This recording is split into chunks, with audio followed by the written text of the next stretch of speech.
Olha, existem leis que realmente mudam a história de um país, né? E hoje a gente vai mergulhar em uma delas, uma das mais importantes e transformadoras do Brasil, o Estatuto da Criança e do Adolescente, o famoso ECA. E veja bem, isso não é apenas um documento legal, é um marco que redefiniu completamente a maneira como o país enxerga e protege suas novas gerações. Para a gente conseguir entender bem essa legislação, nosso papo vai seguir um roteiro bem claro. Primeiro, o que é o ECA e qual a sua ideia central. Depois, vamos ver em detalhes os direitos que ele garante, como funciona o sistema que protege esses direitos, quais são os deveres de todo mundo nessa história e, por fim, por que o ECA continua sendo tão essencial. Então vamos lá. O que é, afinal, o Estatuto da Criança e do Adolescente? Bom, ele nasceu em 1990, através da Lei nº 8.069, e se tornou a principal ferramenta legal do Brasil para a proteção integral de crianças e adolescentes. E ele parte de um princípio que, na época, foi, nossa, uma verdadeira revolução. Este aqui é o coração do ECA, o princípio da proteção integral. O que isso quer dizer na prática? Significa que a lei não se limita a proteger contra o mal, sabe? Ela vai muito além. Ela determina que é dever de todos garantir, de forma ativa, as condições para que cada criança e adolescente possa se desenvolver plenamente, com liberdade, com dignidade. É uma mudança de mentalidade, de só reagir aos problemas para agir antes que eles aconteçam. E para a gente ter uma ideia do tamanho dessa transformação, é só olhar para esta comparação. Antes do ECA, o que valia era a chamada doutrina da situação irregular. Nela, o Estado só enxergava as crianças quando elas eram um problema, abandonadas ou em conflito com a lei. Eram tratadas como um caso a ser resolvido.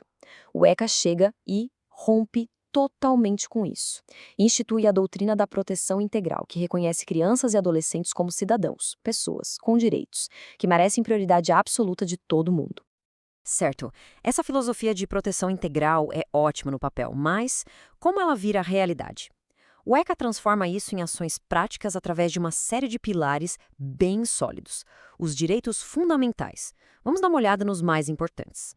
O primeiro pilar, que está lá no artigo 7º, é o direito à vida e à saúde. E isso significa muita coisa, desde o acesso a um pré-natal de qualidade para as mães, até a garantia de que, depois de nascer, a criança terá acesso a tudo o que precisa para crescer bem, como vacinas, medicamentos e o que mais for necessário. Outro pilar essencial, garantido no artigo 53, é o direito à educação, à cultura, ao esporte e ao lazer. E, de novo, isso não é só ter uma vaga na escola. Significa ter condições de verdade para estar lá e aprender. O direito de ser respeitado por quem ensina e ter acesso a um ambiente que promova o desenvolvimento completo da pessoa.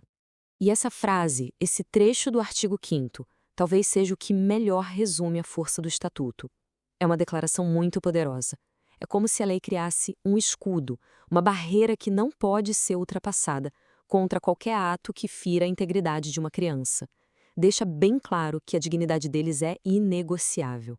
Então, vem a grande pergunta: de que adianta ter tantos direitos escritos se não tem quem os defenda na prática? Bom, o ECA pensou nisso também e criou toda uma estrutura para garantir que a lei saia do papel. E o principal agente desse sistema é o Conselho Tutelar. Como o artigo 131 define, é um órgão autônomo formado por pessoas eleitas pela própria comunidade. A função deles é ser a linha de frente na defesa dos direitos, agindo sempre que houver uma suspeita ou a confirmação de uma violação. E como qualquer pessoa pode ajudar? É bem simples. Se alguém identificar uma situação de risco, o caminho é comunicar ao Conselho Tutelar da cidade. Eles funcionam como a porta de entrada desse sistema de proteção. Eles têm o poder de aplicar medidas imediatas ou de acionar outros órgãos, como a Justiça ou o Ministério Público, para garantir a segurança da criança ou do adolescente. Um ponto que é fundamental no ECA é que a proteção não é tarefa de uma pessoa só ou de uma única instituição. É uma verdadeira teia de responsabilidades, que envolve todo mundo.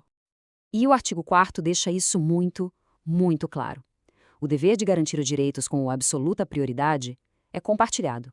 É da família, da comunidade, da sociedade em geral e do poder público. Ninguém pode se omitir. A responsabilidade é de todos. E é muito importante entender a diferença entre duas ferramentas que o ECA oferece. As medidas de proteção do artigo 101 são para a criança que é a vítima. O foco é total em proteger, em cuidar.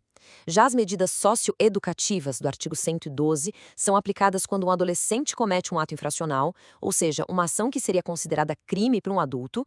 Aí o objetivo não é só punir, mas principalmente educar e responsabilizar. Para a gente finalizar, vamos amarrar tudo isso e entender por que, mais de 30 anos depois, o ECA continua sendo um documento tão vital para o Brasil.